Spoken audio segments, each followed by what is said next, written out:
story of Elephant and Mouse. A state was ruled by a king. Every week his procession used to take place in the city with full pomp and show, where the people used to have darshan of him. One day, a little mouse was walking somewhere along the same highway where the king's procession was about to take place.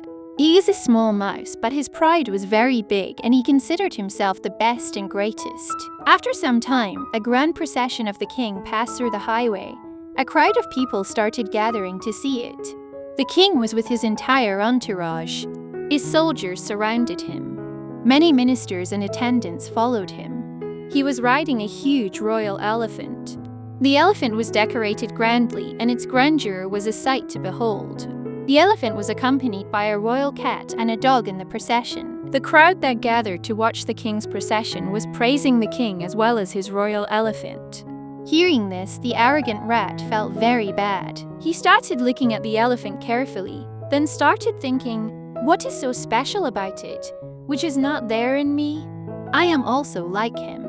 I also have 2 eyes, 2 ears, 1 nose, and 4 legs.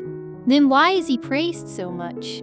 Because of its huge body, because of its long trunk, because of its small eyes, or because of its wrinkled skin. Wherefore, once you guys see me, you will forget that elephant. I am greater than the elephant. While the mouse was thinking all this, the royal cat's gaze fell on him and he started drooling. Leading the procession, she rushed towards him. Then what was left? The rat forgot all its greatness and ran away with its tail pressed. While running, he came in front of the elephant. Moving ahead, the elephant did not even look at the mouse and lifted his huge foot. The rat was about to be crushed under his feet, but somehow he saved himself.